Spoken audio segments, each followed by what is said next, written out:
welcome or welcome back to Reading to Write. Today's video I'm kind of excited about. We'll see how it goes. I am going to a Edgar Allan Poe Speakeasy this weekend, which I'm pretty excited about. I've never been to something like this before, but it's basically like a pop-up speakeasy where they take 4 of Edgar Allan Poe's short stories and they do kind of like, I don't know if it's like they act it out or they're just doing kind of some type of like inspired performance by those, along with like you get themed cocktails to drink throughout the event. So I thought in preparation for that, I would read the 4 stories that they will be performing this weekend, and then we'll see if I'm able to actually like film some snippets of the speakeasy itself. I'm not quite sure how they feel about, I think you can take pictures, but I'm not sure if you're allowed to take videos at all, so we'll see. But yeah, so I have this, the Fall of the House of Usher and Other Stories that inspired the Netflix series. I really enjoyed the series. Actually, I think it was very haunting and interesting, and it was directed by Mike Flanagan, who is the director of one of my favorite movies of all time, which is Dr. Sleep. And the beginning of this edition has a foreword from him that I thought was really interesting.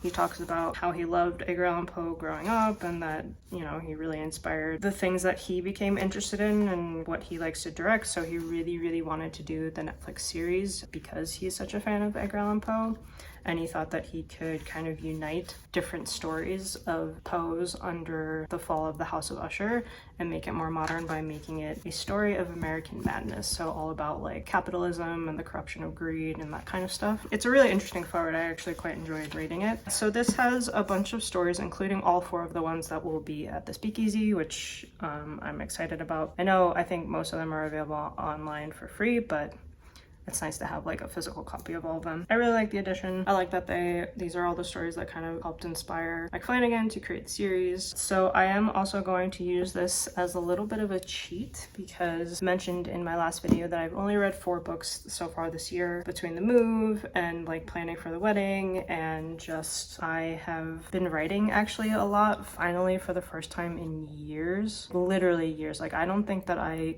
have written this consistently since before the pandemic. And something weird about me is that usually when I'm writing a lot, I'm not reading a lot, and usually when I'm reading a lot, I'm not writing a lot.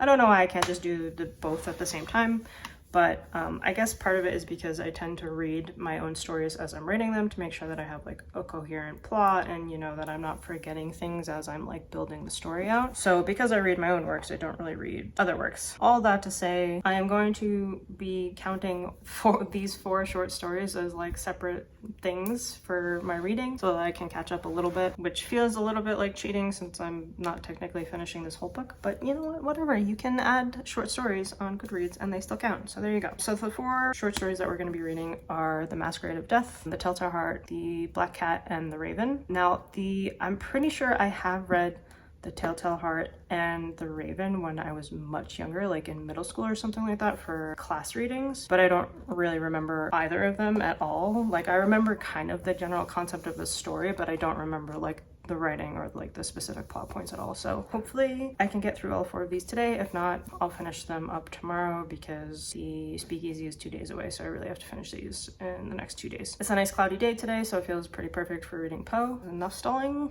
let's go.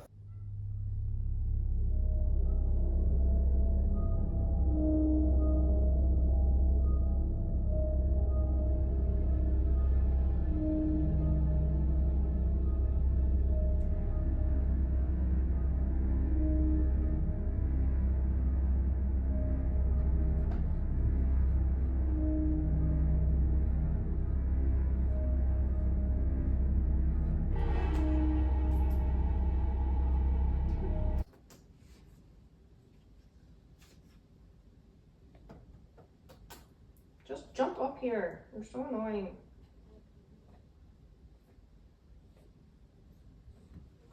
There you go, girl. Hey.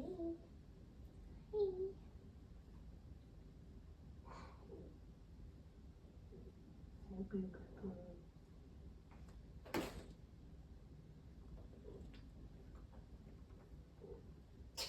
You're just you dork. Oh, good girl. Read this book with me.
So it's been a couple days since I filmed the first part of this video. It is the morning of the day I'm going to the speakeasy. I'm very excited for it. It's pretty early in the morning. I have a cup of tea to help me wake up. I also changed the lighting a little bit because I'm trying to get the speakeasy vibe going in my little corner.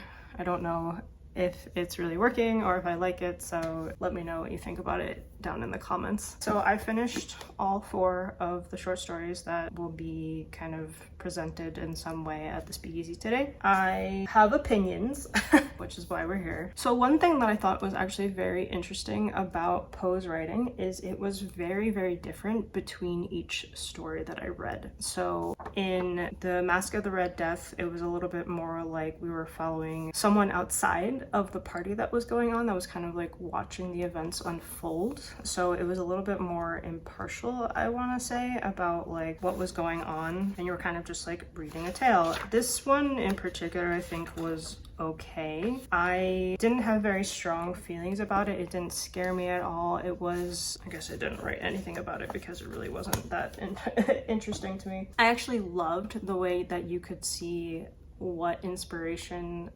Mike Flanagan took for the Netflix series from this particular short story. That part really excited me about it, but otherwise it was okay. It's basically this story about these people. There's like this Red Death disease going around, so they like hide out in this kind of mansion-esque place with all of these different themed rooms, and they're just like partying while everyone else around them is dying. And then somebody dressed up as the Red Death breaks into the party and just walks around the room, and everybody dies because he wasn't dressed up. He was actually the Red Death. I'm pretty sure it was like death itself. So the story itself was interesting, but the writing, I don't know, I just didn't really care about it. But the writing style for this is completely different than in The Telltale Heart and even The Black Cat and The Raven, which I think marks Poe as an impressive writer, that he is able to change his writing style based on the narrator that is telling the story. So in Telltale Heart, you're literally following a madman who doesn't think he's a madman, but he like literally wants to kill somebody because they have this like filmy blue eye that he thinks contains evil. So the narration of the story is like much more chaotic and like all over the place, and you kind of like watch him unravel towards the end when he like finally accidentally outs himself because he keeps hearing the telltale heart beating. And then, I mean, The Raven, it's obvious that that's a different type of writing style just because it's a poem. Let's see, what else did I write down? This is a very chaotic explanation of what my thoughts were. I guess since I just mentioned The Telltale Heart, we'll keep talking about it because that is the next one I read also. So I mentioned earlier in this video that I thought I had read this particular short story before, and I had. As I was reading it, I had a memory of the narrator describes the heartbeat of the old man that he wants to kill as like a beating drum, calling like soldiers back, and that I actually remembered from when I read it a long time ago. I was like, oh yeah, I kind of remember this like imagery that he painted with this. So that was fun to kind of be like, yep, I've been here before.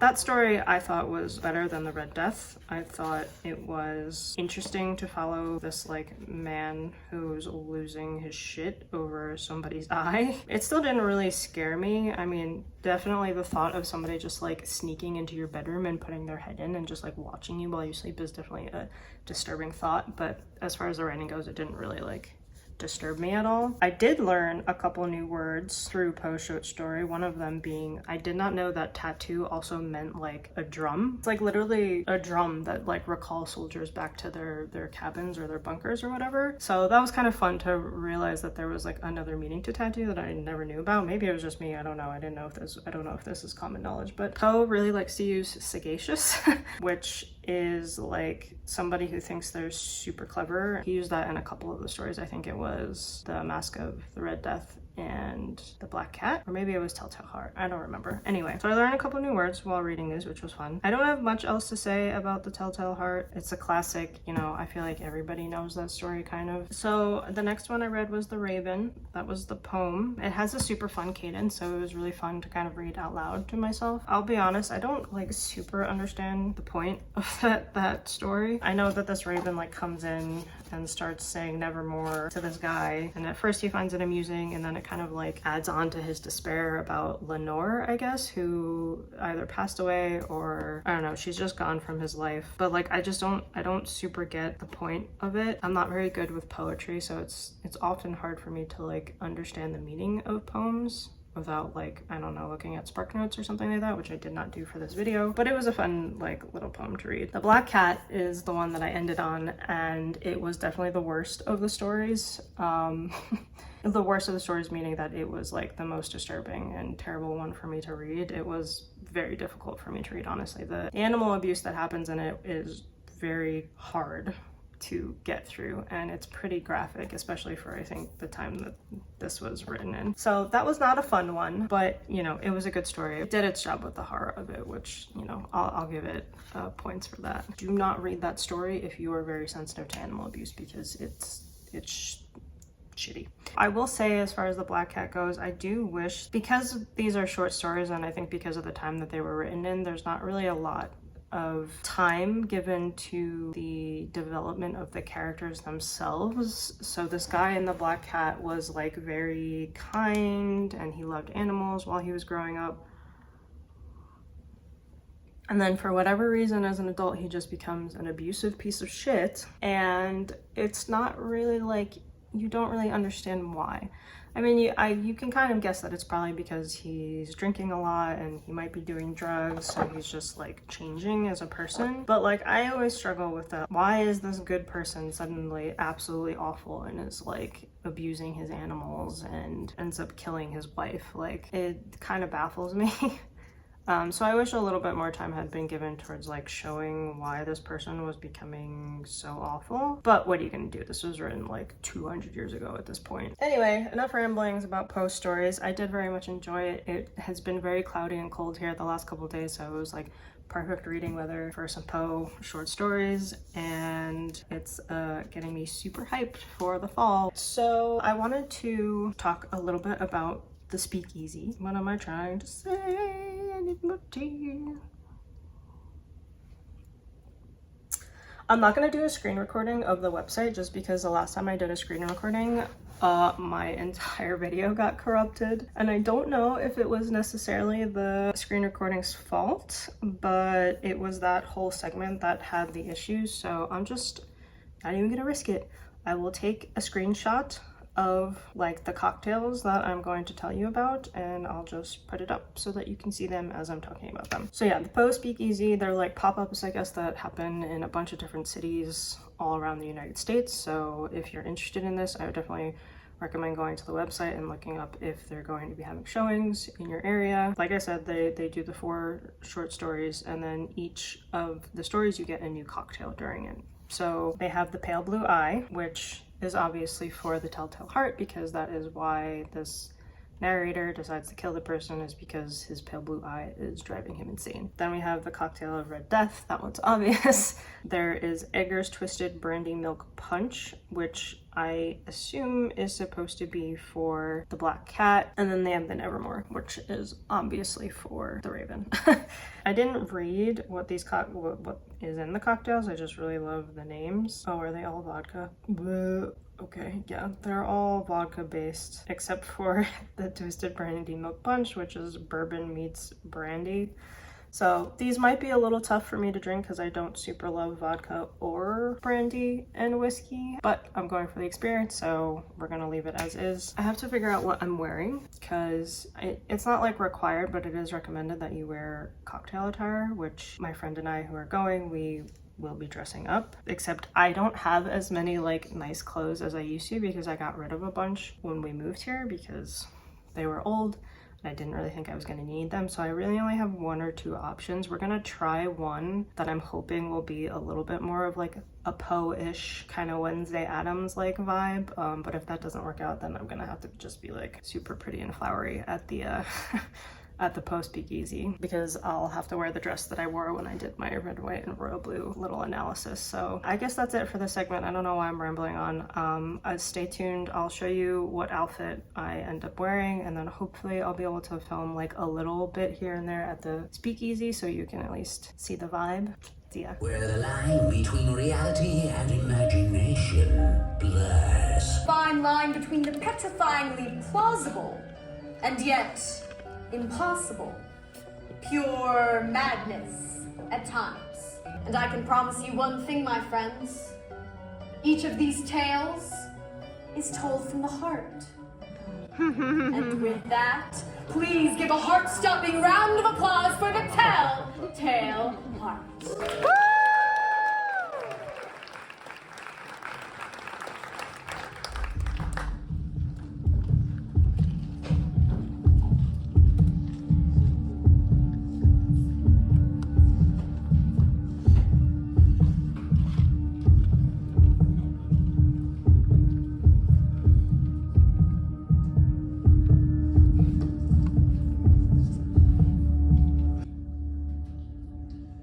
He didn't see me. Oh. But he could feel me in the room with him. When I went down to answer it, 3 gentlemen introduced themselves as officers of the law. Creeping up behind you. Looking. Praying. Searching. For the stairwell, because goddamn it's dark.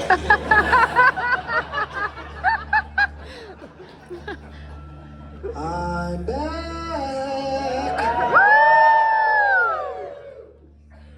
Plot twist. Surprise, I'm the narrator. So welcome to the show. Now that we have that little character whiplash out of the way, how are we enjoying that 1800 style brandy milk punch? You know, the drink you have in your hand, historically speaking, was Edgar's favorite cocktail. And if he liked it, you know it's gotta be good, because that man was an alcoholic. Around these parts, if you don't like a brandy milk punch, I would accuse you of having poor taste. But if you do, well, I would accuse you of having Poe taste. For the most wild narrative I'm about to tell, well, I neither expect nor solicit belief. For tomorrow I die. And today I wish to unburden my soul. Events that have both terrified and destroyed me. I was married quite young. My wife saw that I had a love for domestic animals, so she lost no opportunity in procuring as many as she could. We had rabbits, birds, a goldfish, a fine dog, a small monkey, and a cat. Now, this was the most beautiful animal, and an enormous cat that was completely jet black. I named him Pluto, and he became my favorite.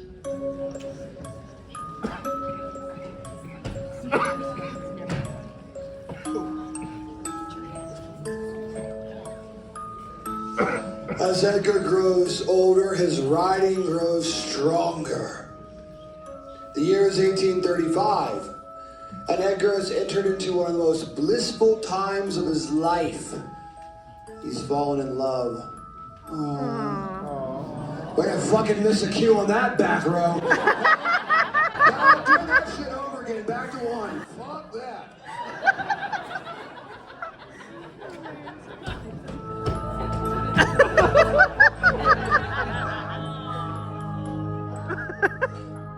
Blah, blah, blah, he's in love. You can't be taught.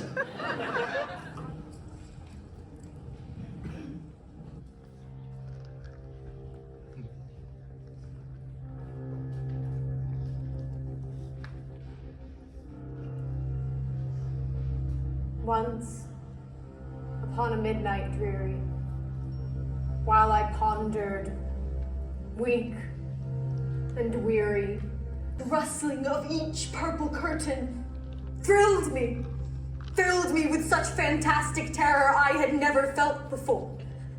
And to still the beating of my heart, I kept repeating, it's just some visitor entreating entrance at my chamber door. That is all. Nothing more. Darkness there. Nothing more. My silence was unbroken, and the stillness gave no token, for the only word there spoken was my whispered word. Lenore?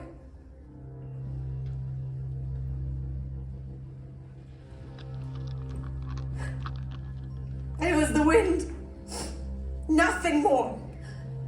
Little raven. And quoth the raven, nevermore. I was stunned to have my silence broken by reply so aptly spoken, and I swore I smelled her scent as the air became more dense. God has sent you because of my long lost Lenore. Quoth the raven, nevermore.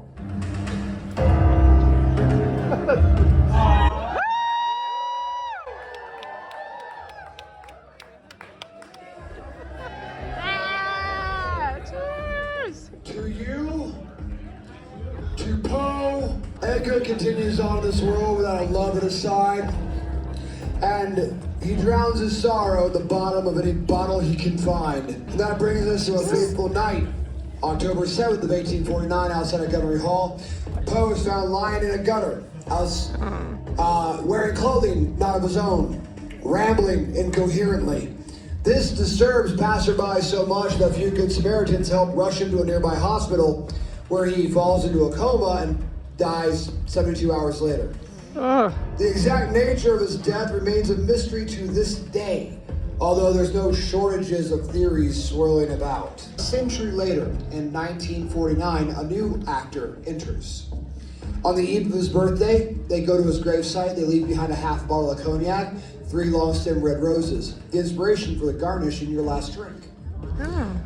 This individual would repeat the process again the next year. Now the media gets word of this, and the media runs a story on this individual, calling them the Poe Toaster. And we can't outrun death, we can't escape death, we can't hide from death. It comes for us all.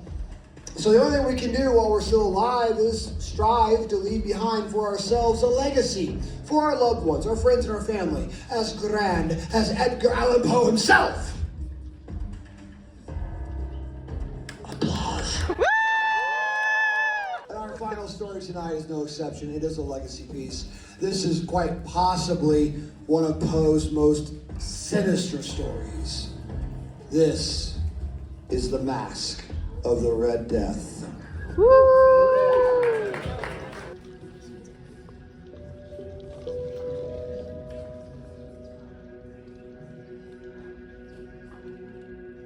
The Red Death had long been feeding on the country.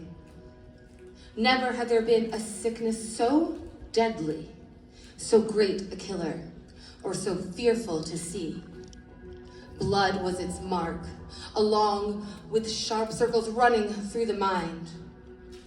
Then there was bleeding through the skin, though it was not cut or broken. And then, death. Arguably, it was worse than COVID. The bright red spots upon the body, and especially upon the face of the sick man, made others turn away from him in fear, not daring to help. And the entire sickness itself lasted from beginning to end no more than half an hour. Now imagine sitting down to watch an episode of Seinfeld. Pardon my Gen Zers. Imagine, as it were, sitting down to watch 962,000 TikToks. And come half an hour's time, poof, the few dare to enter the Red Room for the terrible likeness of the Red Death she bore. Now, inside this Red Room was a great clock of black wood, and the few in the Red Room would stand transfixed each time it went off, as the dancers danced softly through the rooms and through the hours of the night. At the top of each hour, the clock began to strike. Once again, the dancers stood still, transfixed. At this moment in time, the crowd noticed something. Someone they had not seen before, a newcomer in the first room, the blue room. At first, we're back. At first, she got it. Got one. Hello.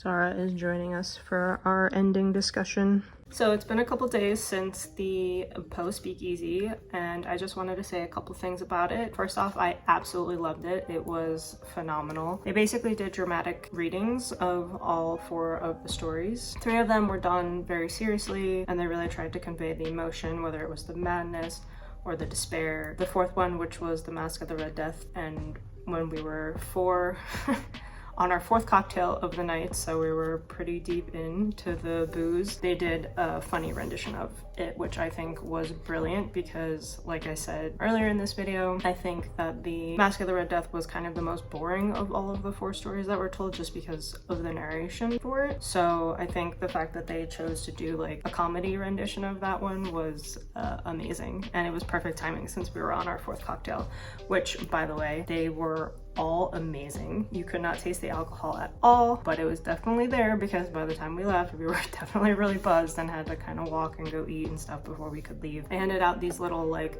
flyer menus, and actually on the menu itself, it does say that that one drink is the cat's meow and not whatever it was that I said before, which apparently is a twisted version of Poe's favorite brandy milk punch. So that one is actually, I guess, Poe's historically favorite drink, which was kind of cool. In between each of the stories, they would have an MC who would kind of make jokes, but also tell a history about Poe's life and what inspired some of the stories that they were saying. So actually for the Raven, I'm really glad that we went to this because I know I said earlier that I didn't really understand the point of the Raven. Poetry, I think, is just really hard for me to wrap my brain around.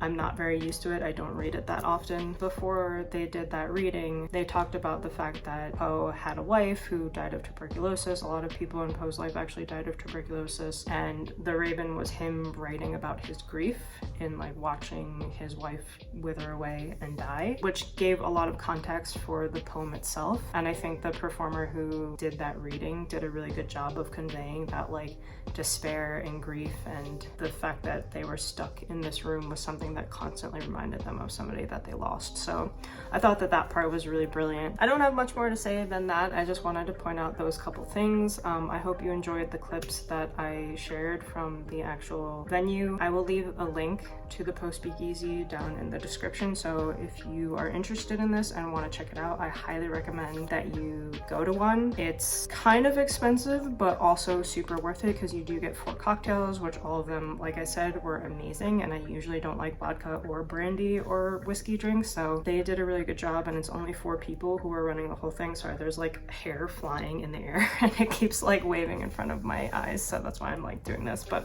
yeah, it's only 4 performers. They like handle the whole thing and they did a really good job, so I highly recommend going to it if you are interested in this. And I guess that's it.